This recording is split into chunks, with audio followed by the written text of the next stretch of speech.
Some people are calling for the WHO to be renamed the WTF after the highly respected UN organization of sleazy international grifters released a report on the Wuhan flu that seemed to have been influenced by China. The report, which came packaged in small white cardboard containers and included free fortune cookies, declared that the Wu flu, or as it's sometimes called the Kung flu, or the Flu Manchu, or the Yellow Peril, or the Disney Plus Communist Party flu, had nothing whatsoever to do with the Chinese except for being named after them, and caused by them, and spread by them while they lied about it.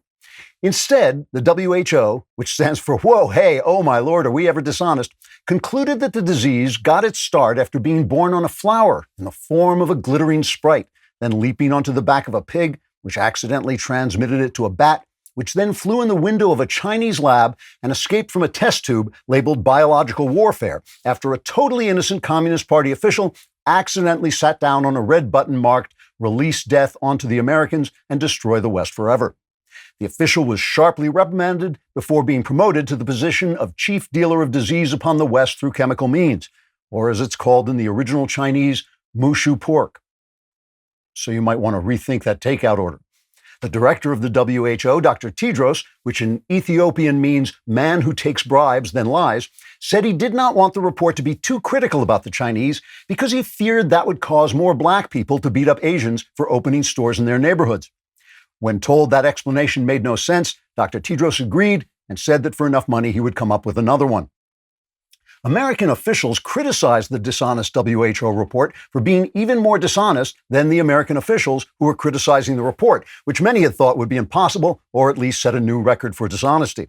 For instance, the WHO investigators failed to question many important Chinese officials who were involved in the spread of the virus, including Lo Pan, who mixed the virus in his laboratory while laughing maniacally, Sun Lok, who released the virus while crying, "Fly, fly, you deadly germs," and erased the civilization of the Americans, and, of course, Dr. Julius No, who planned to use his mechanical hands to build a radio jammer that would disrupt the Mercury launch from Cape Canaveral, but was foiled when a much younger Sean Connery blew up his underground lair. A WHO spokesman said the organization would correct those oversights and would interview all these individuals, or at least ask Congressman Eric Swalwell if he had learned anything about them from the Chinese spy he was sleeping with. Trigger warning, I'm Andrew Klavan, and this is The Andrew Klavan Show. This is The Klavan Show. Hunkity dunkity. This is The Klavan Show.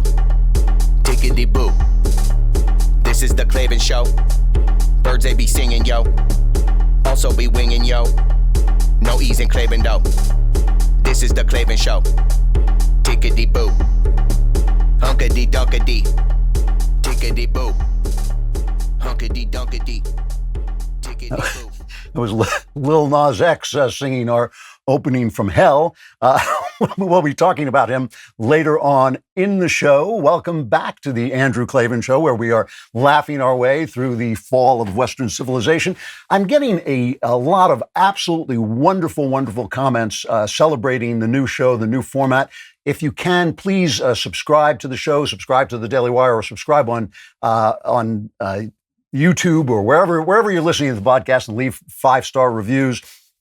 If you do subscribe on YouTube to the Andrew Klavan channel and you press that little bell, we will deliver fresh content to your home in a good humor truck, hidden in a plain brown wrapper. If you leave a comment and the comment is sufficiently ignorant and cruel, we will read it on the air as it will fit right in with all the rest of our comments. Today we have a comment from Met Freak. He says, I let my 18-month-old watch your show with me for a minute. She is learning body parts, so I asked her where your hair is. She replied, all gone. Just smack her. I mean, really, don't take that kind of disrespect. No. My favorite comment this week, I have to be honest, that's a good one, but my favorite comment came on the All Access show where a lady listener called me Hot Gandalf, which I am now adding to my card under the Master of the Multiverse.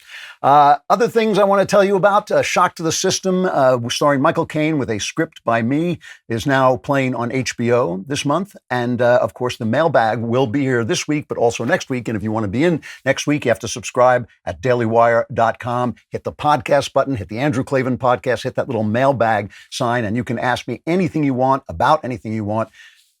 Politics, religion, your personal life, and all my answers are guaranteed 100% correct, will change your life You may ask, will they change your life for the better? And many of us will snicker into our sleeves, but we'll never tell you the truth.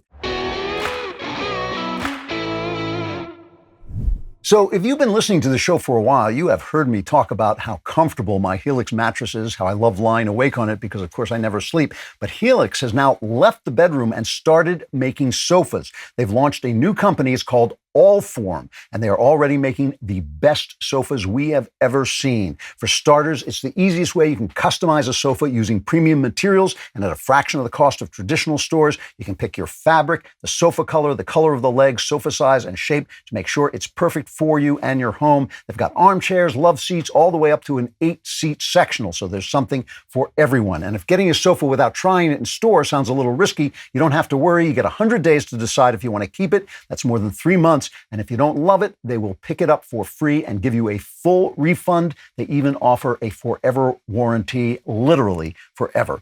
Allform is offering 20% off all orders for our listeners at allform.com/Klavan. That's allform.com/Klavan. You can sit on the sofa and go, how do you spell Klavan? It's Klavan. There are no E's. So today is Good Friday, which is called Good Friday because it's the day that Christ was crucified. It's actually good in the old sense of the word, meaning holy. And I've been thinking a lot about, it's interesting. This is the day when the truth, Jesus said, I am the truth, and the truth was destroyed by the religious authorities, the people, the political authorities, everybody gathered together to destroy the truth. And that is the way the world works. And one of the things that occurs to me when I hear about that is that the world destroys the truth, but the truth never dies. The truth always comes back on Easter. And the interesting thing I think about Christianity, I've thought this for a long time, is the reason Christianity is fading from the world and the reason Christianity is easy to ignore, where other religions, people who are Jewish remain Jewish, people who are Islamic remain Islamic, but people who are Christian fall away. And the reason for that is that Christianity is simply true. And so Christianity is easy to ignore in the same way science is easy to ignore. Quantum physicists tell us that light, the particles, smallest particles of light, act bizarrely and that they are sometimes waves and they're sometimes particles, and they can basically go back and forth depending on who's looking at them when and how they're being measured. And yet you don't have to know about that if you just want your refrigerator light to go on when you're looking for food in the middle of the night. In the same way, so you can forget about science because science is true and things just work. So you just want things to work. And the same thing is true of Christianity. The world militates to murder the truth, but the truth never dies. And we know that. But if you forget about it, if you forget about the basis of that and where that wisdom comes from, you find yourself in the crowd calling for the crucifixion of the truth. And the devil tempts us. We know that we're tempted to do things that we don't want to do. But if you forget, you can forget it's the devil. And then basically you start to think, well, why shouldn't I just do the thing that I'm being tempted to do? So I want to talk about an experience I had. It's stuff I've talked about to some degree before. I don't want to get too personal about it, but it is kind of important. I had dinner recently with a big-time Hollywood agent, a guy who represents mostly writers and creators as opposed to actors. And he was telling me that now in Hollywood, you can't get hired if you are a middle-aged white male, because they are actually, and this is, I'm sure it's entirely illegal, but they're doing it all the same. They actually call up and say, I want a script written by a female Latino. I want a script written by a black person, by a Native American. They are basically assigning according to race in Hollywood. That is what they're doing. And if you happen to be a white male of a certain age, you're out of work. You simply cannot get work anymore. And I was thinking about this. And, I've talked a lot about the fact that I worked in Hollywood and I did quite well in Hollywood for a couple of years. And then I started to come out as a conservative. And I came out as a conservative because we were at war in Afghanistan and in Iraq, and Hollywood was making films while our soldiers were in the field that were basically saying this war is illegitimate and our soldiers are rapists and our soldiers are murderers. And even though I completely supported people's right to oppose the wars in Iraq and Afghanistan, I thought it was bad for Hollywood to make propaganda instruments supporting our enemies, which is what they were doing, while our soldiers were in the field. I thought it was Hollywood's lowest moral moment, which is saying a lot, right? And I can't prove that ended my Hollywood career. I can only say that coeval with that, at the same time that was happening, my phone just utterly stopped ringing. And I went from selling 2 and sometimes more scripts a year, which is big money. You're making a very good living when you're doing that, to selling none. And I've talked about this, and I've said repeatedly that I never lost a minute's sleep over it. And that's true in the sense that I never thought, well, maybe I should have kept my mouth shut, because I don't even know what that life would be like, to keep my mouth shut so that people would give me money for lying. I don't know how I would live with that. But it's one thing I haven't talked about is that it was difficult. I mean, when you lose your income like that, when your income just goes seriously from being a big income to being zero, it's not that you're going to starve, but I had to sell my house, and I had to move my wife out of a place that she loved, away from friends that she loved and work that she loved, to bring her to a place that A, we could afford, and B, was closer to work, so I didn't have to be in the car all the time, driving, not being able to produce as much as I had to, as I wanted to, and had to and needed to. So it was difficult, and you do lose sleep over that. You lose sleep over the fact that, how am I going to work this out? How am I going to keep things going? I hate doing things that don't make my wife unhappy. But I had to do all those things because I spoke up. I'm listening to this agent talk about the fact that people like me, white men, cannot work anymore in Hollywood because they've become so racist. And I suddenly realized that now I'm doing, quite well. I'm having the last 10 years have been one of the best parts of my career. I've been doing stuff that I really enjoy, really love, writing stuff that I'm really committed to, working at the Daily Wire, which I love. And I love with the exception of obviously Knowles, but I mean, everybody else, I love the people of the Daily Wire. It has been a great job, and it's been lots and lots of fun. And it's, I've gained new readers and new people who follow me and all this stuff. And I suddenly realized that if I hadn't spoken up, if I hadn't lost my job, if I hadn't had to cut back a little bit and live at a different level, I would now be unemployed. I would now not have had the experience that I've had. And so I started to reread my past backwards. I started to realize that I didn't know. I wasn't acting on some great strategy. I was just doing what I thought was the next right thing. I was just telling the truth. And yet it has worked out. Even though I had to go through some difficulty, it has worked out better than it would have worked out had I remained in Hollywood, kept my head down, written things that I thought were despicable, written for people I thought were really acting badly. If I had done all those things, I'd be out of work now. My career would be over now. I wouldn't be able to work anywhere, and I certainly wouldn't be able to come over and say, well, I didn't say anything for 10 years, but now I want to suddenly become a big mouth, right-wing bloviator. I couldn't say that because that would have no integrity either. My point simply being that I just did what I thought at the time, and still think today, I have to admit, still think was the right thing to do. But the outcome was with God. The outcome was written by God. The story was being written by God. I was just a character in the story. And if I had looked at it only from my point of view, which at the time is really I did, at the time I thought, wow, what have I done? What have I done? If I had looked at it only from that point of view, I wouldn't have understood it. The story of Easter is very similar, although it's not about me at all, and it's much bigger than a story about some Hollywood jerk, losing his work. But it's similar in the fact that Good Friday, this day that we're in, is the day of the greatest despair for the people who were in it. Think back to when we lost the last election, how you felt then. It was 10 times worse than that. They thought that God had come to save their people, and suddenly he was crucified, just like a criminal.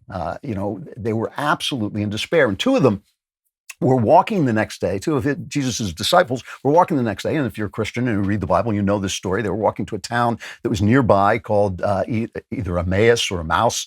And they were walking along talking about this when they were approached by a third man who came up to them and said, what's the matter? And they said, we're in despair. This terrible thing has happened. We thought this man was going to come and liberate our people and be the Messiah, and he was just crucified. And of course, the man who they were talking to was Jesus, but for some reason they didn't recognize him. They weren't allowed to recognize him. And he reread the past to them. He went back over their sacred books, the whole history of the Jewish people, and showed how it had prophesied that he would come and that he would be crucified and that these things would happen and that he would rise again. And that the truth being destroyed by the world would nonetheless come back and triumph over the world. And suddenly they saw that all the things that they believed were not what they had thought they believed. All the things, their history of their people, were not the history they thought it was, but a prophecy of the things that had happened. And when they had happened, they hadn't even noticed that they were happening. That's an amazing fact. And if you look at your own life, you will find it is an amazing fact about your own life, because it's not just in Hollywood, but in my own life, my whole life, I have found that the things that I hated most about myself, my greatest flaws, my greatest weaknesses, the things that I hid from other people, all of them had conspired to lead me to the truth of God and to lead me to a much more beautiful life than I would ever have constructed for myself. God was always writing the script, and I was simply trying my best, at my best, to do the next right thing. That's an old Alcoholics Anonymous expression, do the next right thing. And so in order to do the next right thing, you have to be searching for the truth in the moment. And that's why we call the devil the father of lies, because he's always trying to confuse you about the truth of the moment. And that's what I want to talk about today. I want to talk about the fact that this is Good Friday. This is the lowest day of the Christian year in some ways. And right this minute, it does look like the father of lies is large and in charge, and that he is striding across the world, and the world is conspiring. The most powerful people in the world, in our country certainly, are conspiring to create an empire of lies, to build an atmosphere of lies. And yet, if we look around, we can find the truth. If we learn how to read the truth, we can see the truth. It's not the opposite of what they're saying. It's much more complex than that. But if we learn where the lies are and how the lies work, we can see the truth, and then we can do the next right thing and let God write the script. So in the old days, when people were suffering from erectile dysfunction, they used to go out and kill a rhinoceros and use his horn. And that was really bad, because not only did it make the rhinoceros close to extinction, but it doesn't work. Now they have medicines that work, and you want to get a hold of them in the easiest possible way. You want a simple solution. RexMD.com is here. RexMD makes getting prescription ED medications easy, all done online and from the comfort of your home, and then delivered. There are no office visits, no talking to the receptionist. It's simple. Right now, sample packs of ED medications are available for listeners of my show, and I'll tell you how to get those in a minute. But here's what you do. Normally, you fill out a quick medical questionnaire on the website. A doctor reviews your situation and prescribes you the ED medication you need, if appropriate. Then your medication is shipped right to your door. It's never been easier to take control of your health. Those sample pack prescriptions I mentioned are available at RexMD.com/Klavan. So go to RexMD.com/Klavan to get started with RexMD. RexMD.com/Klavan. A lot of guys are embarrassed to ask, how do you spell Klavan? Don't be. It's Klavan. Can you help end racist voting ID laws? Si se puede! See, say what? It was Joe Biden. I heard that. I thought I hear the neon lights are white on Broadway. The whole thing about the crucifixion story is that there are no real villains in it, except maybe Judas, but that's a little unclear. But the people who are calling for Christ's crucifixion are not doing it because they think he is the truth. They're doing it because they've been convinced by the authorities that he's the bad guy. The religious people are convinced he's a heretic, and the Roman ruler is convinced he's going to just cause trouble. He just wants the whole thing to stop.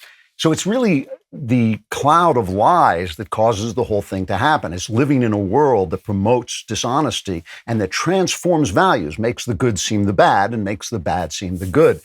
And there's a movie called V for Vendetta, which came out in 2005. It was written by the Wachowski brothers or sisters, whatever they are now. They're transgender, the guys who made The Matrix.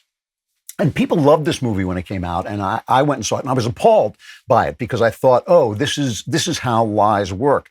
It's about a guy, a masked man, V, who fights for justice in a futuristic England that has gone bad. It's based on a comic, and he comes in and we see him rescuing a lady in distress, Natalie Portman, and she's being attacked by muggers, and he comes and saves her. So we know he's the good guy, and he's fighting for the people, and we know he's the good guy. Here's the famous speech he makes, his opening speech, because everything he says starts with a V.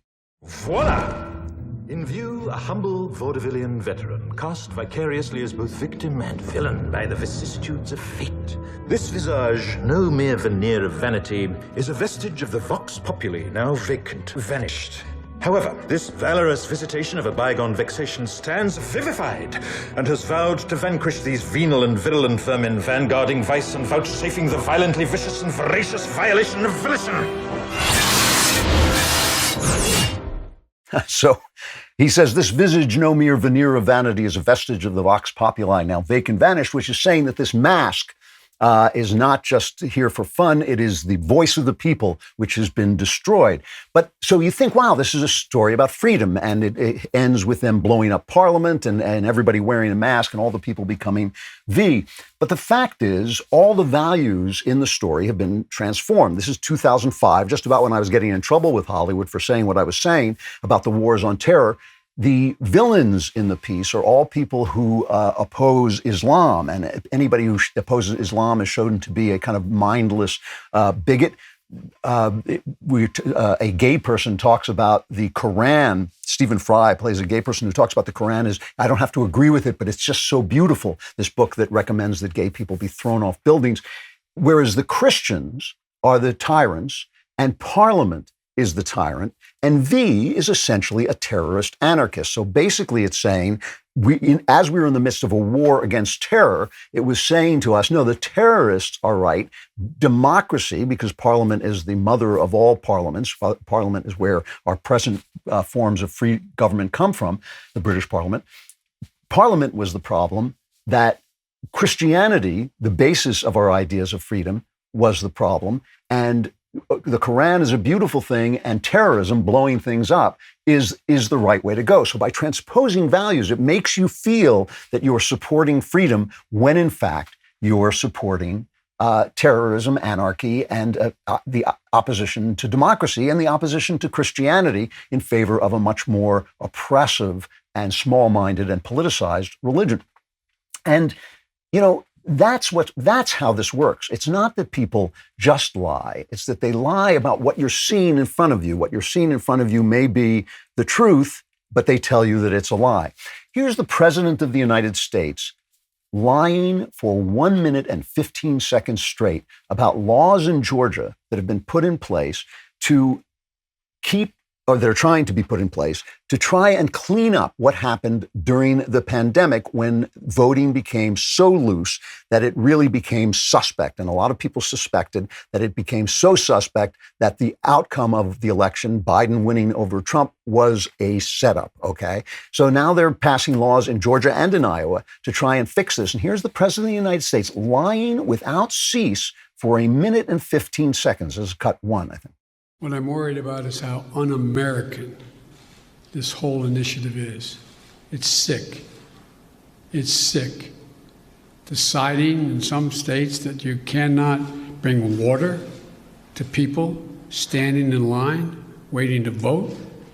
Deciding that you're going to end voting at 5 o'clock when working people are just getting off work. Deciding that there will be no absentee ballots under the most rigid circumstances.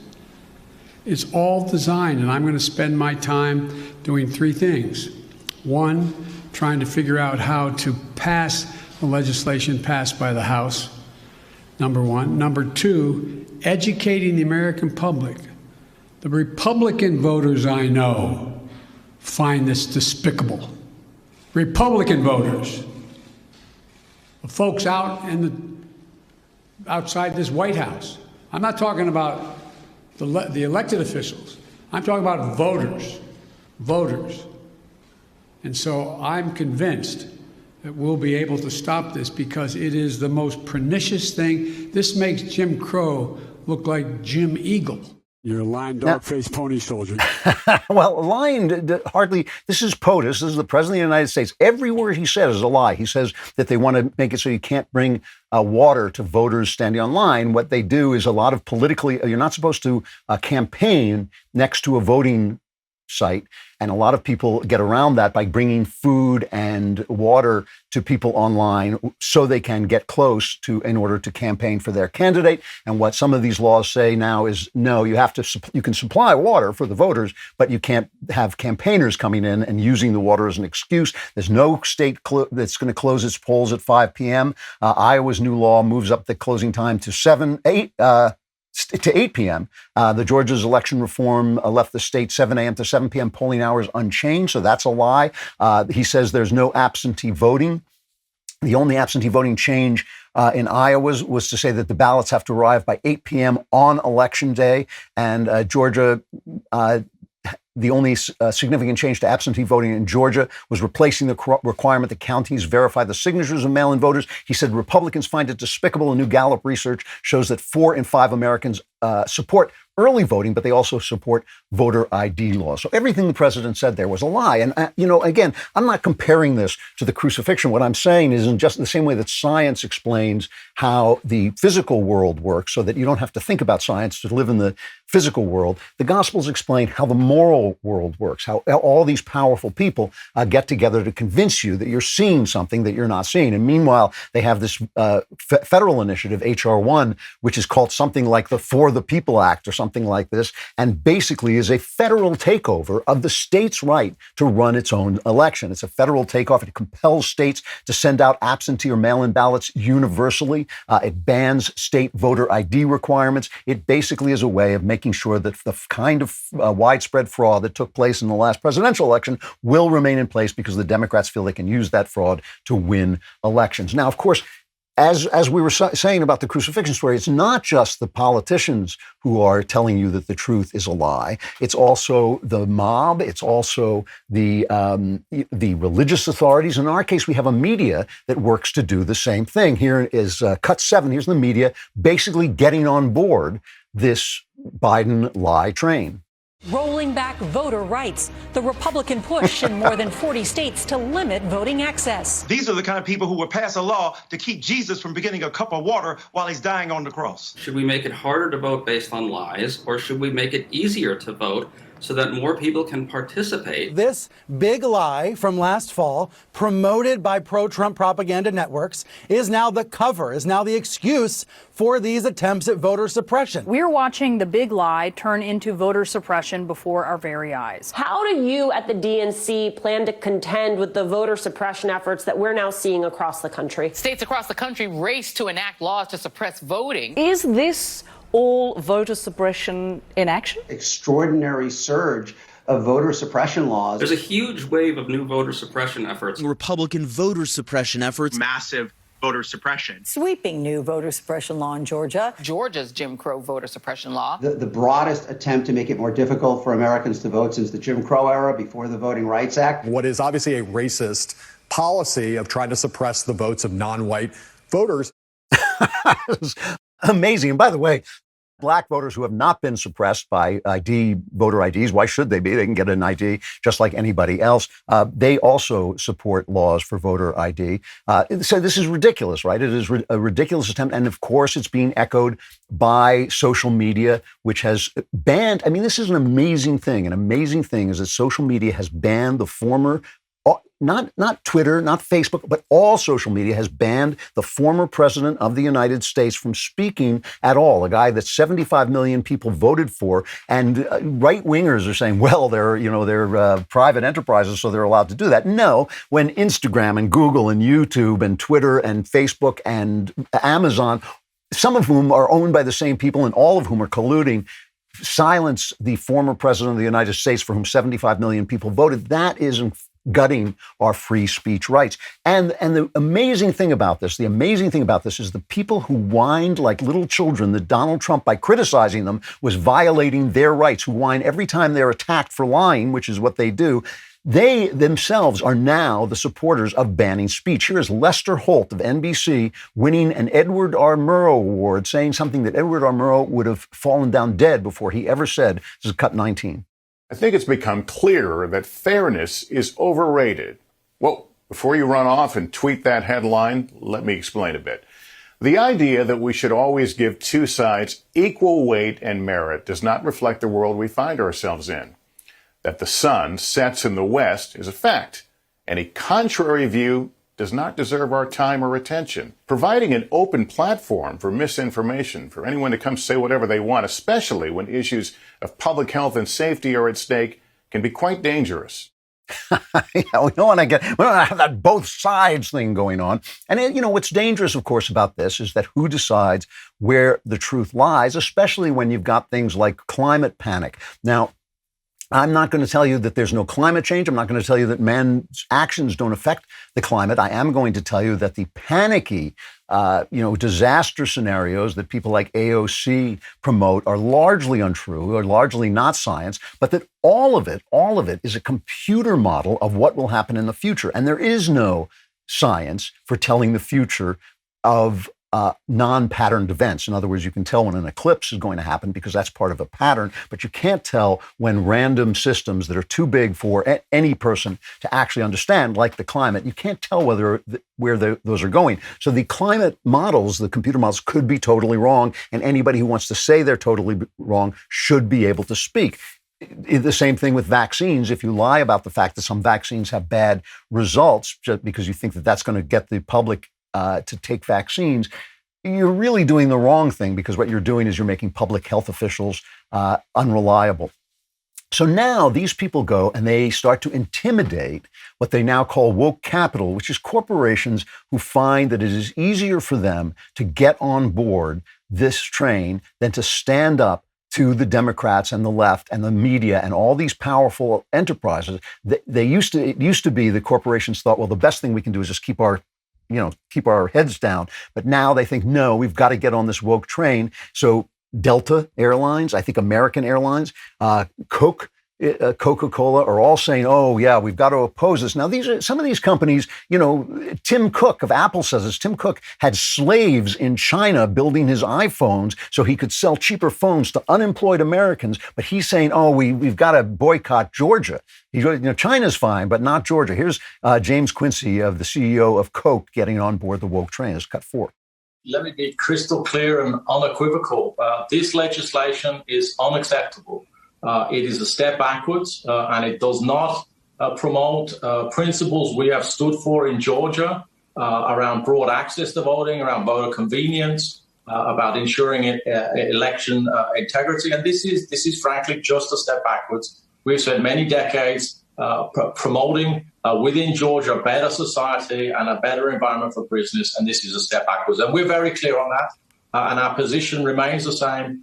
This legislation is wrong and needs to be remedied, and we will continue to advocate for it, both in private and now even more clearly in public. So I just want to point out here that all the power is on the side of the woke. All the power is on the side of the woke, okay? You've got corporations being basically attacked by the mob. You've got politicians, the Democrats who are in charge of the government, telling you that this woke stuff is right. You've got the news media, which are massive corporations telling you this is right. And yet they call themselves, all the centers of power on the side of the woke, and yet the woke call themselves the resistance. So you have to ask yourself, who are they resisting? Well, they're resisting the people. And that is a clue that you are in an empire of lies. That is a clue that you're in an atmosphere of lies when all the powerful people are telling you that they are the resistance, that they're standing up for freedom.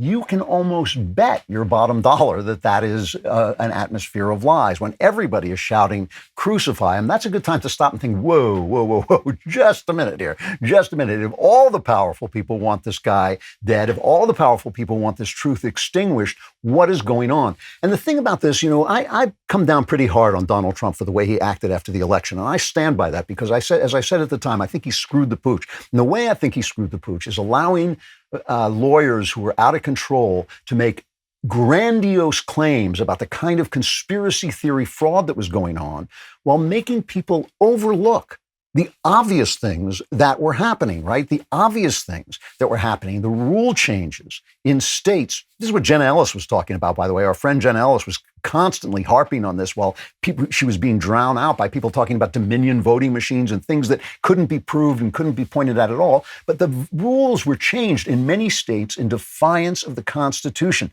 And if they hadn't done that, the mail-in votes, which they're trying to contain and control, they would have played a much smaller role in the election. Mail-in votes that the New York Times before this election had often cited as a possible source of fraud. If it weren't for the fact of the mainstream media and social media, a lot more people would have heard about the Hunter Biden laptop story, which is being covered now. NPR just apologized for saying this. And remember, the Hunter Biden laptop story, 50 retired intelligence officials, right, said that the Hunter Biden laptop story was Russian disinformation. The intelligence community has been jerking the chain of the media in order to sell their goods, their point of view, and the media has been quoting them without any kind of, guidance or suspicion at all. They've been going against the old saying that you should check out everything. Don't trust anybody, not even your mother if you're a journalist. And so then you go and you watch the way on say, CNN, a left-wing, not a left-wing outlet, it's a government outlet. These are people being run by the power. All this resistance, these speaking truth to power, they are the power. They are the corporations. They are the government. They are the media. They are those people. They're not speaking truth to power. They're the power. That's how you know. That's how you know that you're surrounded by lies. I just want to give you one good example of Michael Walsh, a congressman from Florida. He goes on CNN and listen to the question. The question is basically trying to corner him into saying, Trump was, lost the election. And Walsh just corrects her very quickly. This is the way you have to handle the media. It's a great example of how it's done. So is it fair to say that you accept Joe Biden won the presidency? Well, I think a number of officials, unelected officials in a number of states changed the rules just months before the election that in many ways tilted the election in Democrats' favors. But at the end of the day, what makes America different than so many places I've fought in around the world is a peaceful transfer of power. I think those issues still need to be addressed. Many states are addressing them now. What I keep asking is, if many Democrats say the elections were just fine, no issues, then why do we have H.R. 1? Wait, hold on. Before we get to that talking moving point, through the House. But I just want to get clarity on the question I asked you. This Sure. basic truth that American voters fairly and squarely put Joe Biden in the White House, yes or no? President Biden is the president of the United States. He's the commander in chief. Did he we can win only fairly have one. and squarely? I think there are real issues with the election, but he won it. That's an amazing interview. Yes or no? What the hell is she talking about? The truth is never yes or no. The truth is always nuanced. But obviously what he was talking about was getting the truth past that wall of lies. This is the thing. It's the misattribution of values. That's why I started with V for Vendetta. It's telling you that the anarchists are the good guys, the democracy is bad, that the terrorists are the good guys, that peaceful negotiation and change is bad. It's telling you that Christianity is the bad guy, but a religion that basically wants a theocracy in place is the good guys. The whole thing is, behind the mask of V is not the Vox Populi. It's the voice of the vicious and vengeful victors of an unverifiable vote. What do you do when your car's not working? Well, if you're an idiot, you sit in your car, pretend to drive down to the car parts store, talk to an imaginary guy behind the counter who doesn't know any more than you know about car parts because he's imaginary, and then drive back and your car is still broken. But if you are a smart, manly man, you use rockauto.com, or even if you're a womanly woman, but you want to say rockauto.com, because rockauto.com is the place where you can get your car parts online. They're a family business. They've been serving auto parts customers online for 20 years. Go to rockauto.com to shop for auto and body parts from hundreds of manufacturers at great prices. Plus, you get to say rockauto.com. Go to rockauto.com right now and see all the parts available for your car or truck. Write Klavan in their How Did You Hear About Us box, but you got to write it the same way. You got to say Klavan. It's Klavan. rockauto.com. It is a great way to get your auto parts.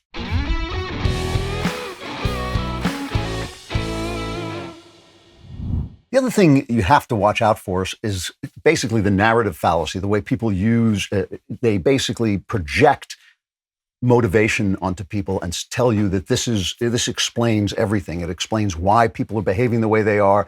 It says that bad actions always stain the ideas of the person committing the action, which isn't true. You also have to watch out about your own reactions to things, that just because somebody says up doesn't mean the answer is down. You have to sometimes have a little nuance. I've been watching parts of the trial of Derek Chauvin, the guy who knelt on the neck of George Floyd. And it's been very interesting because I have a theory of the case, and that's all it is a theory. I've watched the videos like everybody else, and I'm not going to say that this is how the case should be decided or anything, but it is we all have our theories of what happened since we've all seen the video. And my theory of the case is that Floyd, who was a huge man, I mean, he was a really, really big guy, obviously, it seems to me, did resist arrest, was under the influence of fentanyl, was under the influence of drugs. He resisted arrest. The police used due force to bring him down. But I think at some point, Chauvin got into an entrenched mentality because people were shouting at him to let the guy go, and he was thinking, nobody's going to tell me how to do his job. You almost see it in his eyes that he's thinking, like, I'm surrounded by a irrational mob, and I've got to handle this guy who is a danger to himself and others. And so he went on kneeling on him, and the ME, the medical examiner, says that he wasn't strangled to death, that he died of a fentanyl overdose and basically a heart problem that he had. But still, it's an ugly, ugly thing to see. And some of the testimony has been really upsetting. I mean, these are some of them ordinary people who were just watching things unfold. They didn't like what they were seeing. The guy was crying that I can't breathe and crying for his mama even before the police action started. So this was something that was going on. But they had people like, there was this woman, Genevieve Hansen, who was a fire department EMT who was off duty. And she came by and started to talk to the police saying, this is not looking good. You ought to let me take a look at him. And they wouldn't let her in. She wasn't wearing her uniform, and they wouldn't let her in, and they basically chased her away. And she became one of the people shouting in the crowd. And so you can really see how she's obviously a person of substance, a trained woman with, who knew what she was looking at and was afraid for this guy's life. But you could see how to the police mentality, this woman became part of the crowd. Here she is giving a little bit of her testimony, cut 3. How were you doing that? Trying to get the officers to focus on you and get help? I think in my memory, I tried different tactics of calm and reasoning. I tried to be assertive. I pled and was desperate. Did you also at some point start raising your voice? Yes, sir. And maybe used some foul language even? Yes, sir. Why? Because I was desperate to help, and I wasn't getting what I needed to do and gaining access. And at some point, the voices of the other people around you, did you feel that sort of interfered with getting the officer's attention? Yes.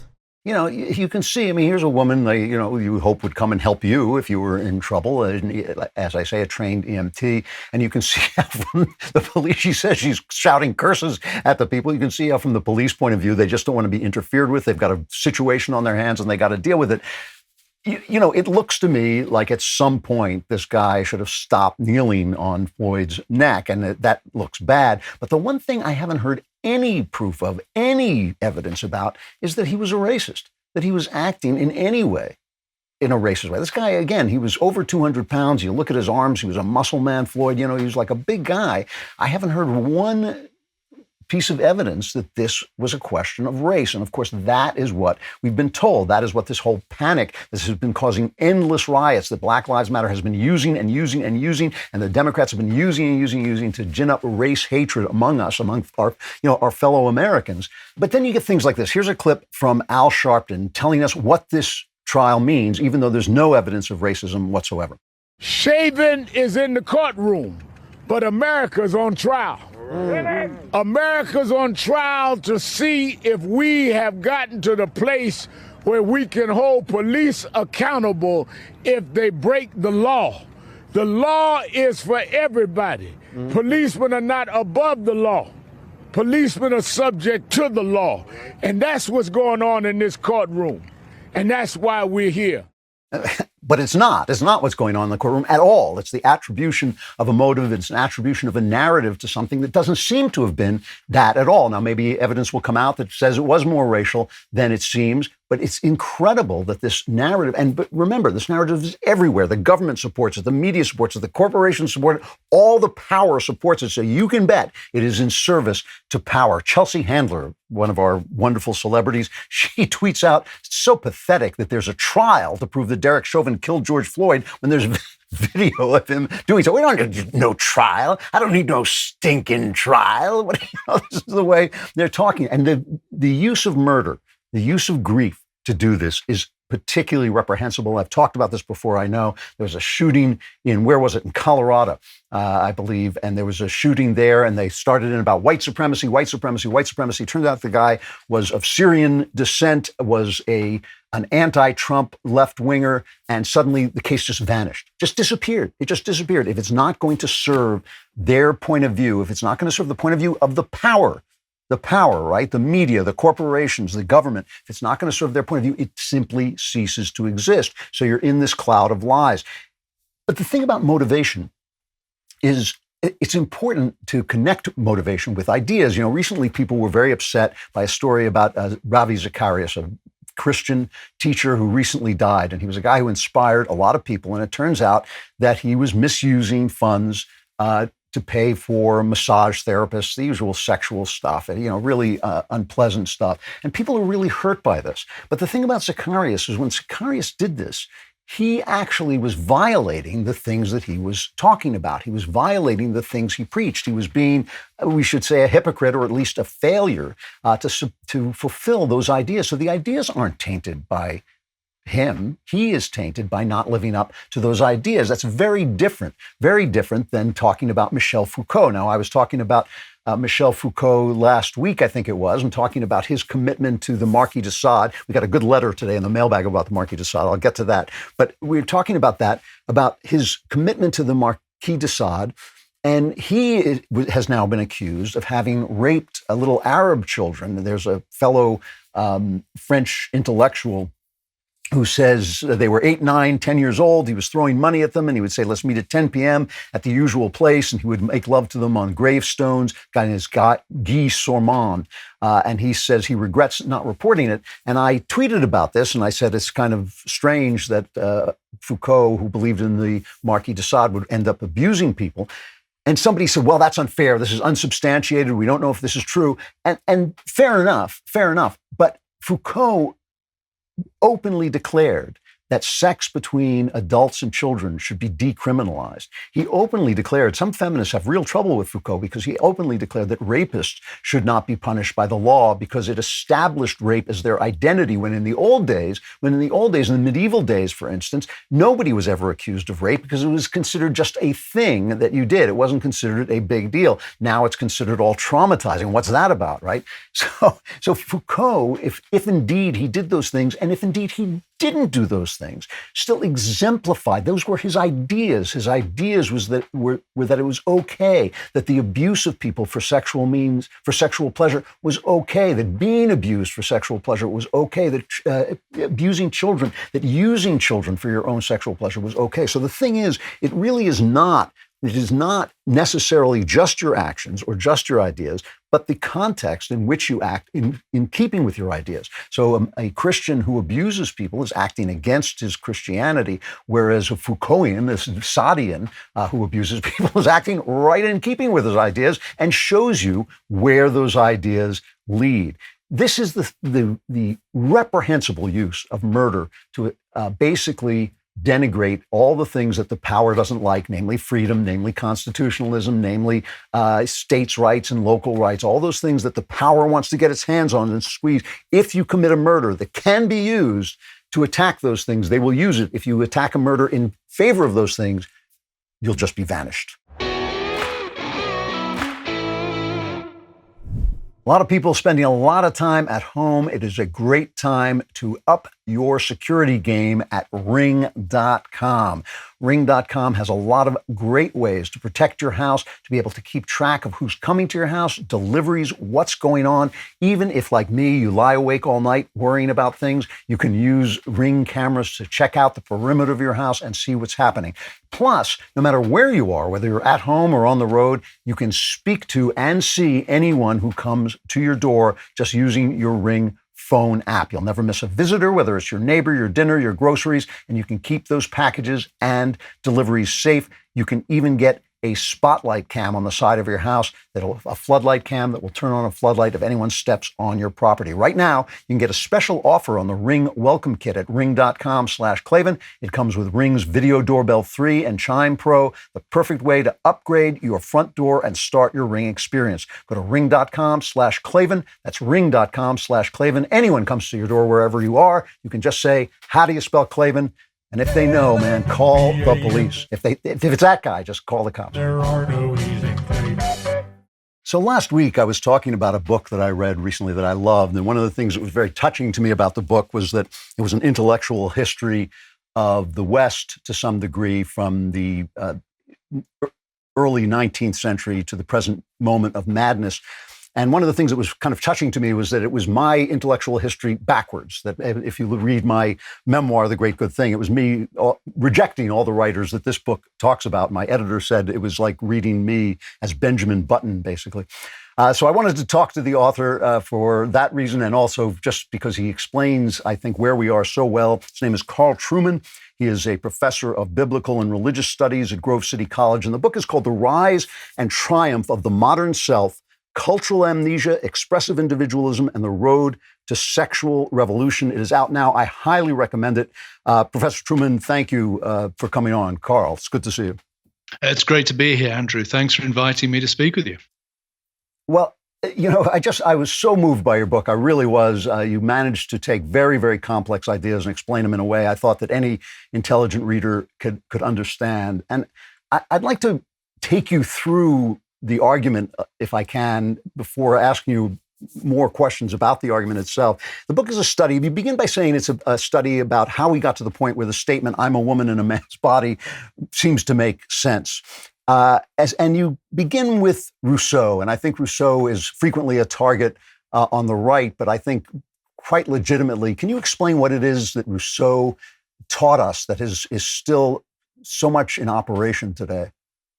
Well, when you think of that sentence, Andrew, I'm a woman trapped in a man's body. In order for that to make sense in the wider society, we really have to have reached a point where psychology, feelings, we might say the inner voice, has come to be decisive for who we are. And that's taken a long time. And Rousseau is one of the key figures in that. A number of people have written to me and say, why didn't you start with Descartes? Why didn't you start with late medieval Catholicism? Somebody wrote to me and said, why didn't you start in the Garden of Eden, where it all kind of happened? Well, got to start somewhere. I don't want the book to be 100,000 pages long. So I started with Rousseau because he, more than anybody else, I think, articulates the power of inner emotions for making us authentic human beings. It's that notion of authenticity that's so important. And also, he's incredibly influential because his theories have shaped educational philosophies down to the present day. So the choice of Rousseau, I could have chosen a number of figures, but Rousseau, I think, peculiarly influential because of his emphasis upon, we might say, the psychological emotions of us all in defining, determining, shaping how we think of ourselves. And you take us through some of the Romantic poets, Shelley and Blake very specifically, as starting to move the idea of the authentic self in a distinctly sexual direction. I mean, people think the idea of free love is a new idea or idea that started in the 60s, but Shelley was practicing it, and Blake, though he wasn't practicing it, sort of wrote about the restrictions of sexuality as a key thing. I mean, is that something that you feel led us toward the ideas we have now? Certainly, it's a stage on the way. That there's a long way between ourselves and William Blake and Percy Bysshe Shelley, of course. But I think what they do is they come to identify human freedom with the ability to act on our inner desires. And they rightly pinpoint, I think, sexual desires as being among some of the strongest that human beings experience. And so you find in Shelley's work and in Blake this polemic, particularly against lifelong monogamous marriage, and particularly against the institutions that reinforce or police that, i.e. religious institutions in the West. That's primarily the church, of course. So you see emerging in those writers the kind of polemics that we we still live with today. They're cast in a different form today. As I say, there's a long intellectual history between the Romantic movement and the current administration of Joe Biden, for example. There's a lot of water flows under the bridge between those two things. But the essential emphasis upon freedom as equaling or being largely constituted by sexual freedom, and therefore anything that inhibits that as being oppressive, that's a constant. That's really a constant in radical political polemic over the last 200 years. And you mentioned that a lot of this is in open opposition to the church, that the church kind of plays the villain of the piece. And you write a terrific chapter, I think, on Nietzsche, taking him seriously, but really showing that he's a guy who was quite honest about the effect of the death of God. Yes. I mean, one of the saving graces, if you like, of the Romantics and Rousseau is, well, they're pressing human beings to get back to that inner voice of nature. They believe that the inner voice of nature for Andrew is going to be much the same as the inner voice of nature for Carl. We're going to be sympathetic, empathetic, moral human beings. Nietzsche, I think, correctly spots the idea that that inner voice of nature has a kind of moral stability to it, is really parasitic on a belief in some kind of transcendent sacred order. In the West, the order of Christianity. And he's the man who calls the bluff on that and essentially says, if you got rid of God, if you deliberately and intentionally got rid of God, you killed him, you've marginalized him, you can't have your cake and eat it. You need to follow through and realize that actually human nature, that inner voice of nature, has no moral shape. It comes down to your will and your desires. And in some ways, the struggle of all against all at that particular point. So Nietzsche, I think, is a critical figure. It is really interesting. You make a point repeatedly in the book about the fact that you don't have to have read these people to be affected by them. I think this is something that people really don't understand. You call it, I'm not sure if you were quoting someone else, you call it the social imaginary. Is that right? Yeah, that's a term I drew from Charles Taylor, the Canadian philosopher. And he talks about the social imaginary, and he's essentially making the point that the way most of us think about the world is actually intuitive. Most of the moral values I have are not things that I've thought back to first principles, but they're things that I've absorbed from my upbringing, from the culture around me, from the television programs I watch. I used to use this example in class when students would say to me, can you provide us with an argument against gay marriage? And I would say, well, I can, but there's not a lot of point, because actually gay marriage did not become acceptable because an argument was won. It became acceptable because people's intuitions were shaped by pop culture. To thinking about it as, first of all, plausible and then highly desirable phenomenon. So I think you're absolutely right, Andrew. We need to realize that most people, we might say, imagine the world. They don't think about the world in terms of going back to first principles. We all, to some extent, have these intuitions that are imbibed by osmosis from the culture in which we find ourselves. Yes, this is why I feel that people with more traditionalist or honest or conservative points of view have really ignored the culture far too long. You also write extremely honestly and well about Sigmund Freud, and it's very hard for people of a younger generation to understand just how pervasive the ideas of Sigmund Freud were in the 50s, 60s, 70s. And he is the man who basically boiled almost everything down to the erotic. Can you talk a little bit about the disparity between the truth of his ideas and the power of his ideas? Yeah, well, in terms of his psychoanalytic ideas, many of them are now routinely dismissed by psychologists. I teach at Grove humanities classes. I often have kids who are doing psychology as their major. And I'll ask them, do you learn about Freud on your degree? And they'll say, yeah, but only in the history section. We don't use him as a positive source. So Freud's ideas, such as the Oedipus complex, things like that, have been roundly dismissed. But there's one idea of his that grips the imagination, and that is the idea that sex is identity. I said earlier on, there's a lot of water flows under the bridge between Shelley and where we are today. And one of the watershed moments would really be that for Shelley, sex was activity, it was behavior, it was something you did. Freud, by making sexual desire fundamental to who we are, actually turns us into essentially sexual beings. So sex becomes identity. And when you think about how we routinely talk now, somebody could be a lesbian or gay who's never had a sexual experience in their life. We're referring to their sexual orientation. We're referring to their desires. That's the legacy of Freud, making sexual desire foundational. Now, why has that idea come to grip the modern imagination? Well, if we're honest, sexual desires are a powerful part of who we are. They shape who we marry. They really do have a huge impact on how we think of ourselves. And I think it's a classic example of where an idea grabs hold of an aspect of the truth, makes it central and exhaustive, and it's plausible precisely because it does actually capture something of the truth. The problem is we have made it a kind of exhaustive category and reduced people in many ways to their sexual ideas. So Freud he's onto something. The problem is how we've taken him as an exhaustive account of who we are. All right, we'll come back to that interview with Carl Trueman in just a minute. But first, no one knows what's going to happen. I tell you that a lot. It is true. No one knew that Texas would lose power. My friends in Nashville got flooded just the other day.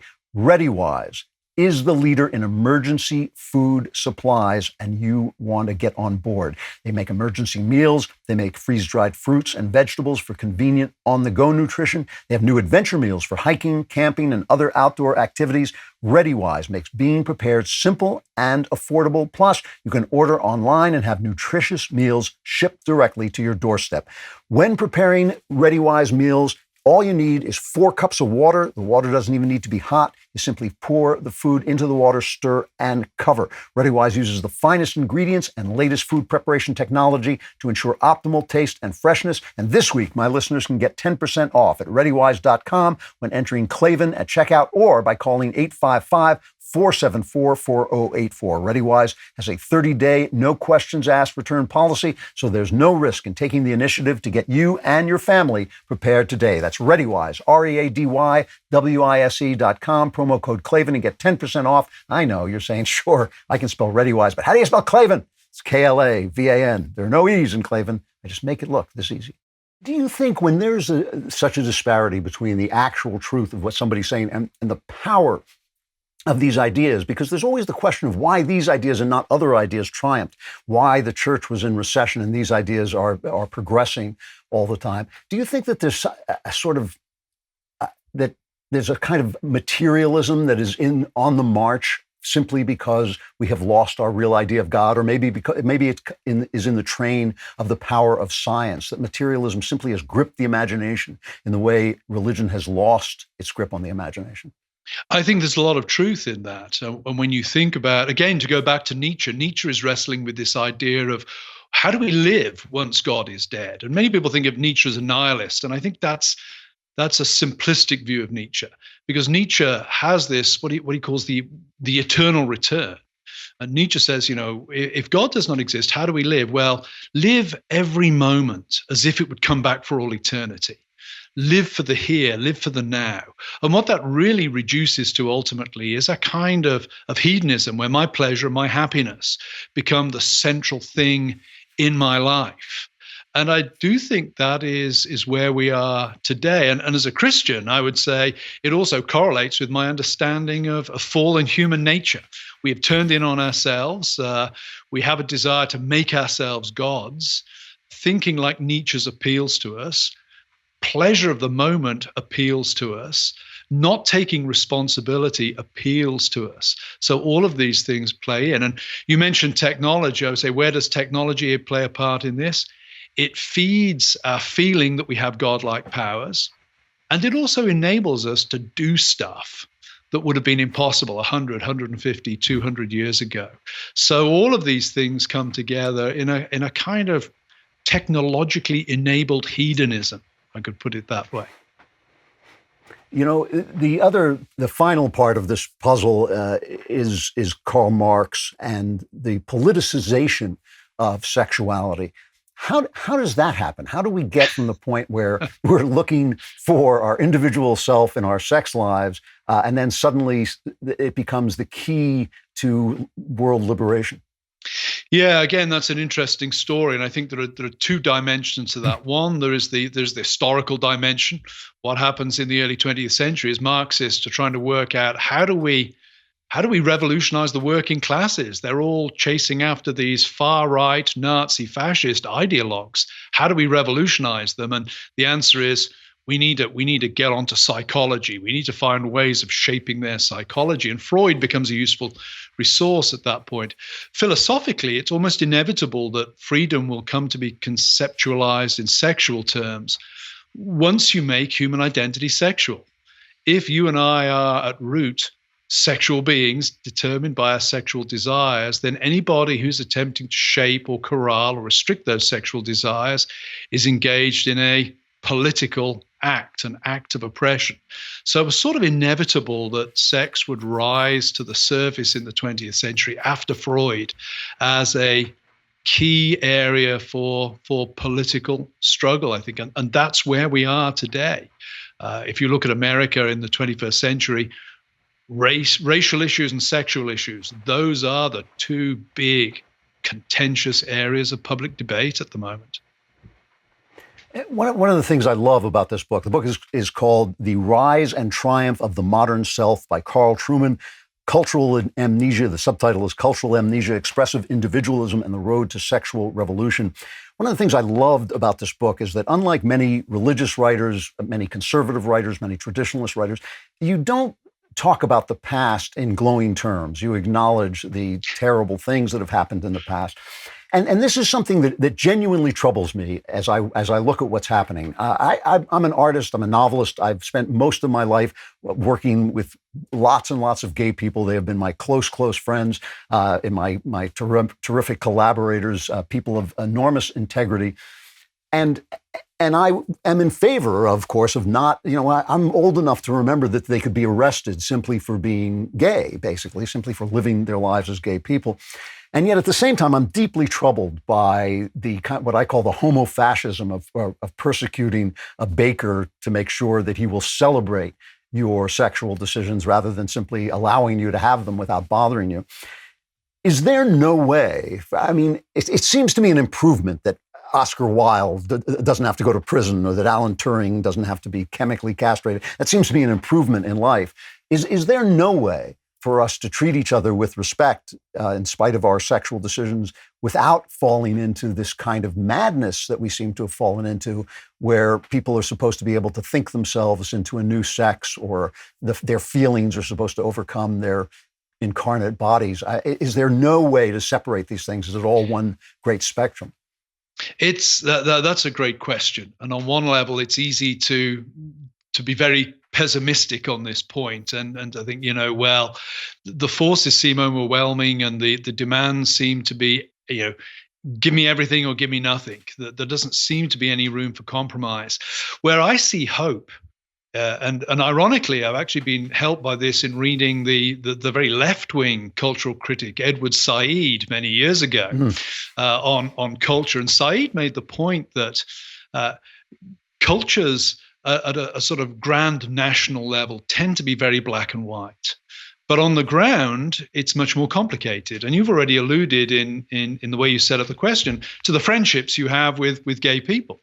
When we have to live lives in our local communities, life is always more complicated than the black and white politics, I think, that we see playing out on the national stage. And my hope is that what we will see emerging over time is a local community engagement, friendships, one-on-one engagements that will ultimately shape or even overpower what we see being driven at the national level. Am I confident that's going to happen? Not at all. But I think if there is going to be a solution to this issue where everybody's dignity as a human being, regardless of how they identify themselves, where everybody's dignity as a human being is respected, I think it has to start at the local level. where people really know each other and not at the level of national policy when you're dealing with rather abstract concepts and very blunt instrument kind of legislation. I've only got about a minute or so left, and I started this interview by talking about the fact that my life is almost your book in reverse, that my life is a story of rejecting Rousseau and Nietzsche and Marx and Freud, ultimately, and coming to Christ. I'm wondering where you see the church in all of this. The church seems... a lot of churches seem to have just gotten on the bandwagon. You go to an Episcopal church and there'll be a rainbow flag up with the sign Pride on it, which, as I once told a preacher, I don't complain about that because of the gay people, but pride, it does seem to me a sin. Is there some way for the church to find its footing in this world without becoming A, irrelevant, and B, the world itself? Again, it's a tough question, and it may look different in different places. Different churches in different cultures, different communities may have to respond differently. I think the important thing for the church is to certainly to keep hold of the basic truths of the gospel. They're not changed by the political to and fro in which we find ourselves. Secondly, I think there is a place for the church to engage in some serious heart searching and repenting of its collaboration with the culture. And I wouldn't say that simply in terms of liberal churches buying into the gay agenda or whatever. I think there are ways in which materialism, the ways in which expressive individualism have made unfortunate inroads into the church, the cult of personal happiness.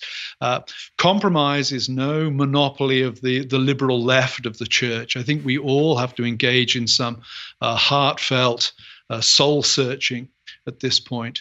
And thirdly, I think, again, to go back to my previous answer, rebuilding the church community at a local level, having a vision for the church as more than a place that you go to on a Sunday just to hear some guy preach and sing a few hymns, seeing the church as a place that is a tight-knit community where people love each other and welcome outsiders. I think that has to be part of the solution.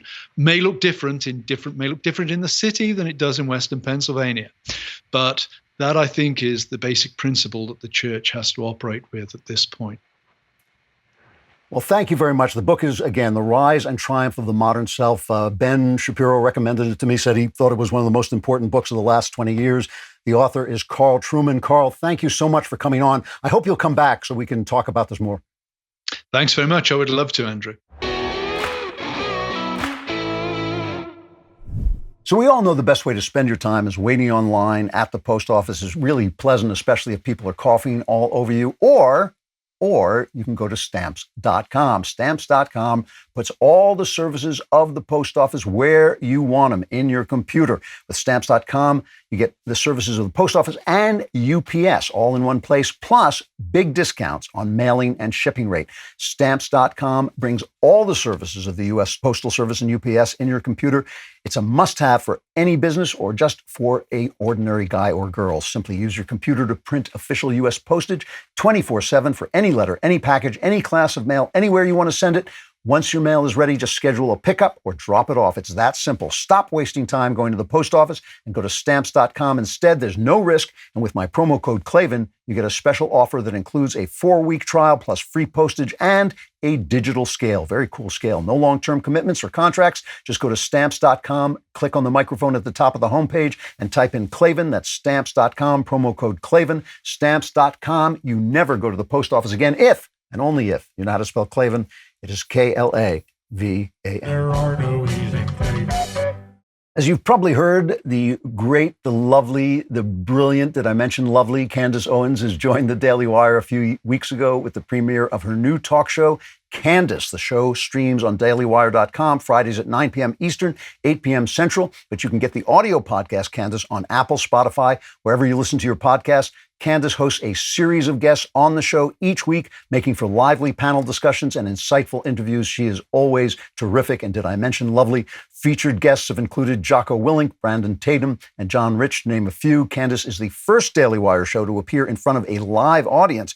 But don't worry, if you can't attend the show in person, tweet your questions to The Candace Show, for a chance to have Candace answer your question at the end of the show. So if you need some Candace Owens in your podcast feed, and you do, look no further. Head over to Apple Podcasts or Spotify and subscribe today. And be sure to leave a 5-star review if you like what you hear. Join now so you can tune in Friday nights for a closer look behind her hot takes.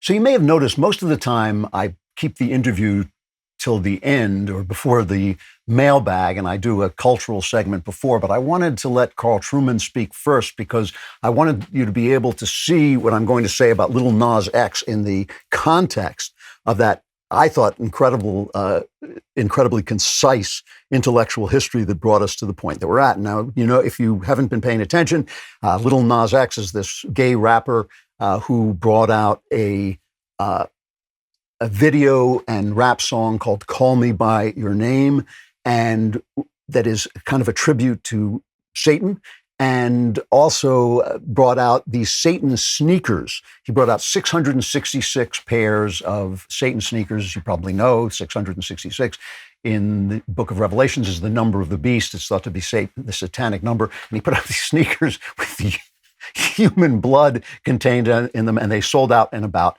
under a minute. And a lot of people were saying this is a very terrible thing. And of course, the left was saying, oh, silly right-wingers shouting about Satan. What do they know? And of course, also that there is no Satan. So why is anybody worrying about this? And once again, this is an example. The thing that I'm talking about is the fact that Christianity explains the moral world in the same way science explains the physical world, so that you don't have to think about science because the physical world just works. And you don't have to think about Christianity because the moral world is what it is. But the problem is if you forget science, you no longer can manipulate and work in the physical world. And if you forget Christianity, you actually forget the moral truths it teaches, and you become part of the broken system. And that's what I think has happened with Lil Nas X. Now, the thing about this video is it is quite beautiful. It is visually beautiful, really visually well done. I'm not a rap fan, and I don't think the music is all that good or the lyrics all that intelligent.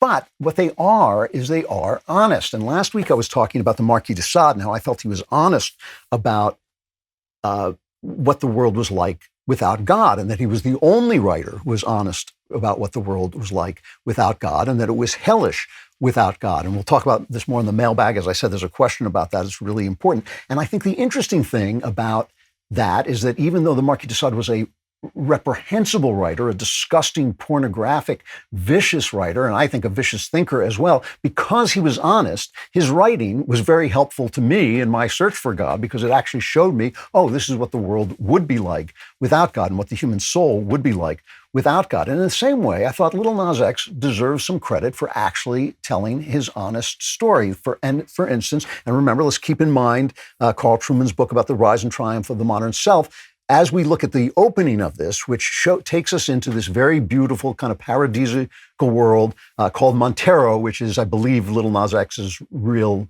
name. So this is the opening of this video. I can't play too much of it because, of course, it's filled with foul language, but this isn't, and this is the opening of the video, cut 9. In life, we hide the parts of ourselves we don't want the world to see. We lock them away. We tell them no. We banish them. But here, we don't. Welcome to Montero. So then the snake is coming through it, and he's sitting under the tree, and the snake comes and tempts him into Satanism. And the thing is, right there, you got what Carl Trueman was talking about, the Rousseauian, what I call the Rousseauian fallacy, which is Jean-Jacques Rousseau's philosophy that we are essentially good, but that society corrupts us. He never used the term noble savage, but it's often attributed to Rousseau, that as savages we're good. And one of the brilliant things that Trueman talks about in his book is that Rousseau never believed that there was a time when savage people were actually these good people. It was kind of an imaginary thing. It was kind of reimagining the fall of man's story, except the villain was not Satan, the villain was society. Now, of course, this doesn't make any sense because men build society, and if man is essentially good, why doesn't he build a good society? The fact is, if in order for society as an outgrowth of man to be corrupting, man must be corrupt to begin with, and that's why the left is always so wrong about these things, is they think, well, it's just, if we could just fix society, people would be better. But the people fixing society are the same people who made it, right? And so, again, you hear that Rousseauian idea, that the whole idea is to bring out the self. It's to bring out the self, to be authentic, that all those things you're hiding, those ugly things, those sadistic ideas, or those masochistic ideas, those ideas of yourself as breaking free of your created nature. All those things are just being held back. And there we say no. We tell them we hide them away. Society tells them to hide them away. But here in Montero, they are free. And then the devil comes in and starts to tempt them away. And the idea that this is partly sexual is on a tree. There is some Greek language, which I know because my son Spencer, no relation, told me, and he is a scholar of these things, that this is a quote from the Symposium of Plato, one of the greatest works of literature in all of Western culture. This is Plato's Symposium, in which a group of people, including Socrates, get together to discuss the nature of love. And the quote comes from a myth in this, told by the playwright Aristophanes, who tells the myth that we were once all, there were only three genders. There was male and female and androgynous. And each person was twice what they were now. They had 4 hands, 4 legs, 2 heads, 2 sets of genitals, and then they were torn apart, right? They were taken to pieces, and now they spend their time searching for their other half. And if you were if you were androgynous, if you were male and female, then you're a male who searches for a female. If you were just male, then you are a male who searches for a male and falls in love with men. And if you were a female, then you are now a lesbian, and you are a woman who seeks to fall in love with a woman. And that is how we came to be sexual creatures. This is the myth that Aristophanes tells, and it's the myth that's printed on the tree in this video about Montero, about this guy falling into Satanism. I should describe the rest of the video. Satan tempts him. He then travels down into hell. He's there in chains. It ends with Satan sodomizing Lil Nas X, and then Lil Nas X goes behind Satan and kills him, steals his horns, and becomes satanic. So it's like I said, it's a very honest video. If you look for the self, if you look for the self, if you want to bring out the self, ultimately you will find yourself a slave to Satan, and then you will find yourself becoming satanic. And that is exactly, I think, what happens, and it is exactly what the story tells it. The thing is, it transforms the values. It tells you that this is a good thing, an authentic thing. Now, the thing about this Aristophanes legend, that we are broken up from 2 people and we're searching for the other half of ourselves, is it makes love into self-love, right? It makes love into self-love. And there's reference to this in the video, in this Lil Nas X video, that he wants to sleep with people that he envies so that he can become them. And that is the way he falls in love with the devil. But the fact is, the Symposium is actually thought to be an answer by Socrates to Aristophanes. And Socrates' definition of love is very, very different. Socrates says that love is a mediator between man and God. Love is not a thing in and of itself. It mediates between man and God, and it basically brings us through the love of beauty and through the love of what is beautiful in eternal nature. Not beautiful in nature as we see it, but beautiful in eternal nature. It brings us through that love to unite with God and to become the friend of God and to become immortal. And this, of course, is why Plato is often looked upon as one of the prophets of Christ. Even though he wasn't a Jew, he's looked upon as the Gentile prophet of Christ, because that's very much a Christian idea, that Jesus is the mediator between man and God, and that Jesus says to us, now you are my friend because you know what I'm doing. Before you didn't know what God was doing, but now you know, and now you are my friend. And that is the path to immortality. Is the path to immortality. But the quest for the self leads to hell, where Lil Nas is sodomized by Satan and then essentially kills him and becomes Satan. He becomes one with Satan. And so the conservatives immediately said, oh, this is terrible, and it's a terrible thing that he's selling these sneakers with human blood in them, and people are buying them up. And they complained that he had done a previous video that children had liked, and he had marketed it to children, and the children were now looking at this satanic video. And it's really interesting that here was Lil Nas's response to that. He says, as a gay person, he says, I spent my entire teenage years hating myself because of this crap you all preached. would happen to me because I was gay. In other words, people told him he would go to hell because I was gay. He says, so I hope you are mad and stay mad and feel the same anger you teach us to have towards ourselves. And this is a perfect example of Clavinist psychology that I've been talking about for the last 2 episodes, right? This idea that you rebel against the oppressive people because they fail to represent God. But if you don't have a right idea of God, you can't then transfer your devotion to God. You then rebel against creation itself. And that, I think, is what Lil Nas X has done. He has become satanic by carrying his rebellion beyond the rebellion against oppressive people into a rebellion against nature and against God. So the left jumps on this. They love it when right-wings complain, oh my goodness, the right-wing prigs are now they're going to complain about Satan. What could possibly be wrong with Satan? And again, the thing about Christianity is that it is so true that even if you take out the supernatural parts of it, it still describes the natural world. This is still what happens when you search for self. When you search for happiness in self, you are going to end up in exactly the situation. You're going to end up enslaved. If you search for your authenticity in self and sort of instead of what God made yourself to be, you are going to end up enslaved. So it's a depiction of the evil that will come to you if you follow this path. It's just telling you that that evil is good. And if you remember what I was talking about, that is the way that lies work. They don't tell you, the lies don't work by telling you that the truth is untrue. They work by telling you that the truth itself is evil and you should rebel against the truth. So here is Joy Reid telling people why right-wingers are so silly. How silly could they possibly be to speak out against this satanic video? This is cut 8. Who run the world? Well, obviously, Lil Nas X. Duh. This week, he broke Twitter again, plus the internets and right-wing brains with his new video, Montero, Call Me By Your Name, in which he perfects certain pole dance moves, including one in which he's, like, upside down. Impressive. And also twerks on the devil before killing him. Natch. The song, which is a bop, is an obvious and artistic play on the conservative Christian idea that people who are gay will go to hell, which Nas does literally in the video. And he amplified the meme by releasing these Satan-themed custom sneakers, 666 of them, which sold out in less than a minute. The right-wing outrage was entirely predictable and proof that Lil Nas X knows his enemies better than they know him. Tweeting, y'all love saying we going to hell, but get upset when I actually go there.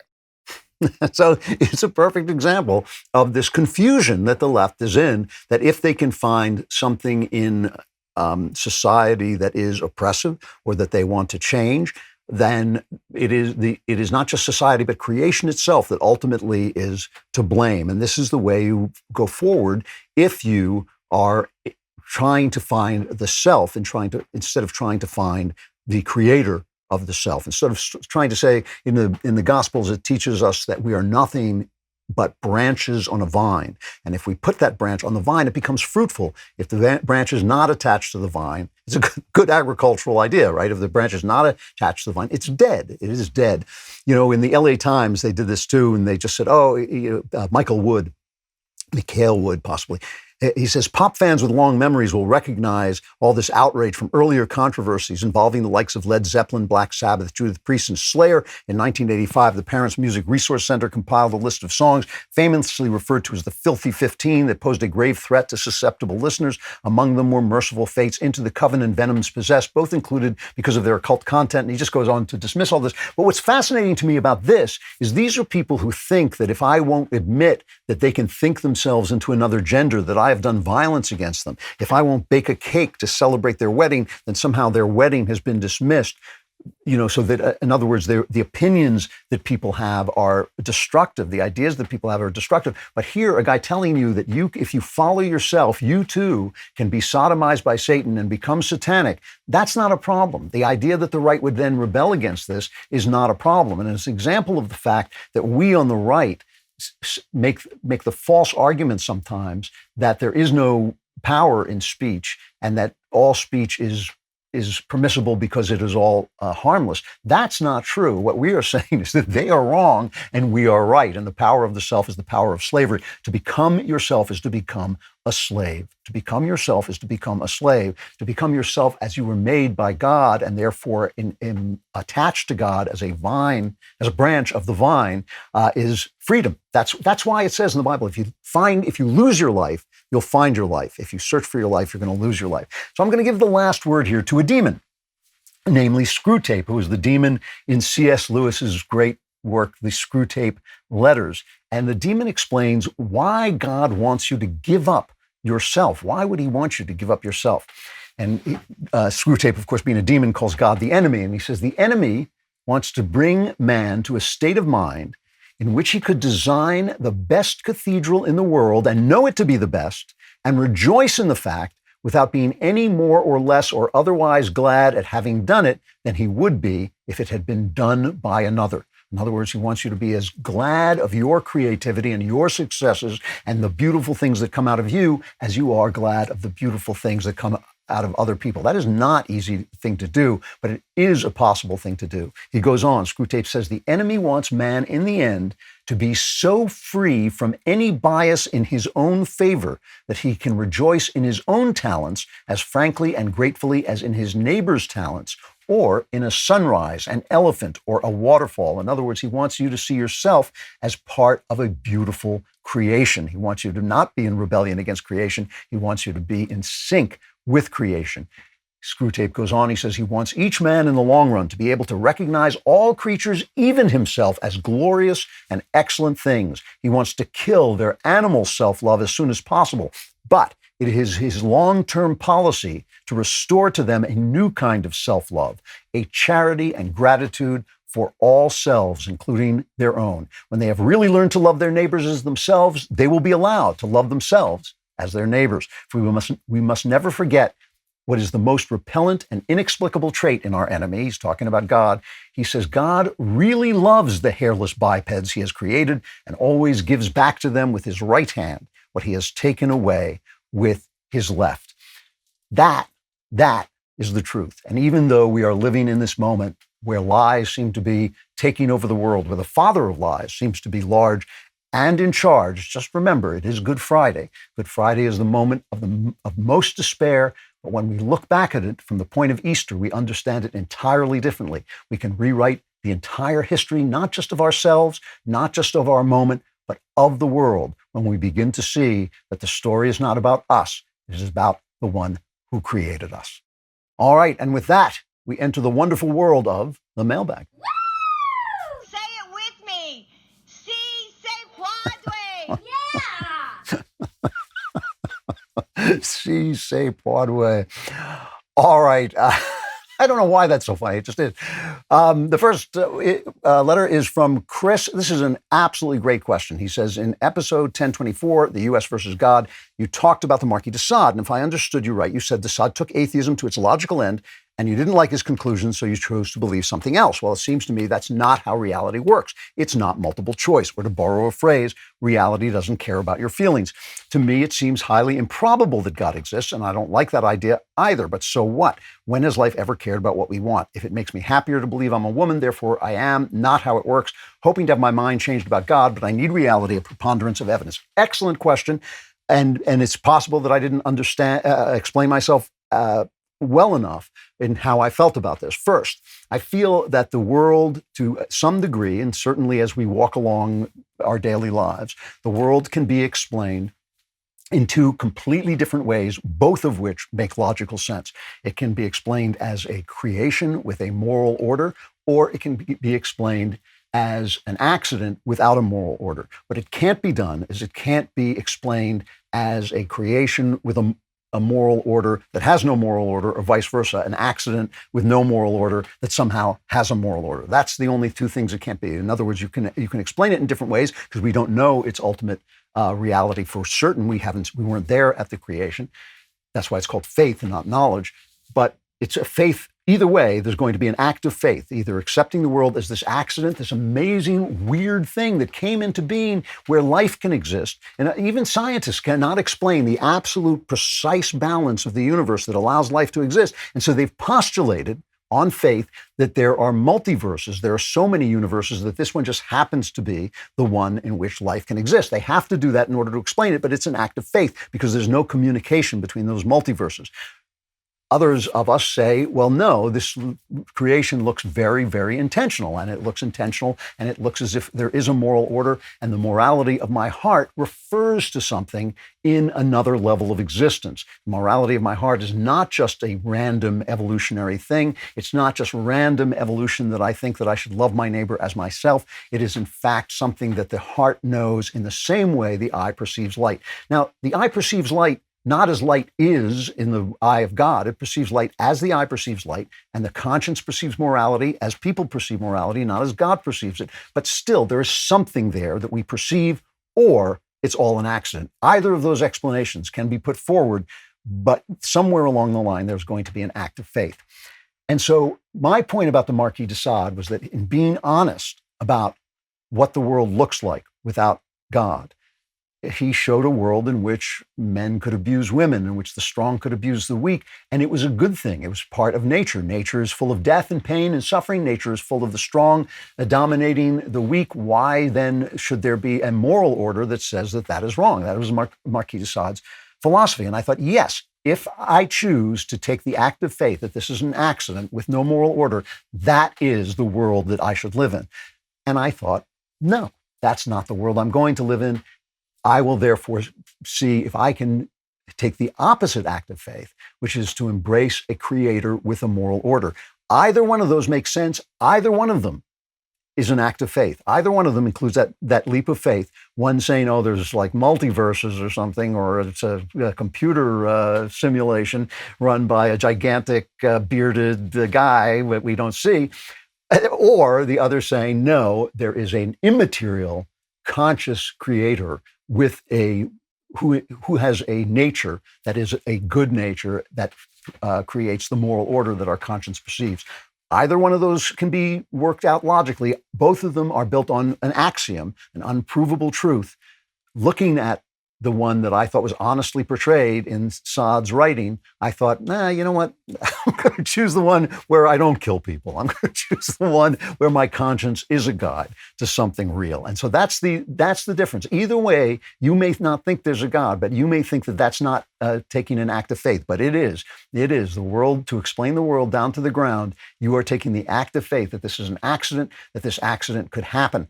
That it had no beginning. I mean, so many discoveries of science. I believe that atheism is actually outdated. That when Newton came along and showed that there was a clockwork to the universe, to the world, it made people think like, oh, everything is just this big clockwork. But as we got further and further and deeper into the world and beyond Newtonian science, we started to think, we started to see that no, things are a lot weirder than they look. And it really does start to seem now, I think, that science actually supports the idea of creation rather than an accident. And so that I think I'm going to, I know I'm leaving a little less time for the mailbag this time, but we'll come back and answer more questions next week. If you're here, the chances of your surviving, very, very slim. The Klavanless week is almost endless at this point. People just, spin off into it, into a kind of eternal darkness from which there is no return. But for those few of you who managed to roll back the rock and step back out into the Klavanless week, we will be back on Friday. I will still be Andrew Klavan. Have a wonderful, wonderful Easter, and I will see you again next week on The Andrew Klavan Show.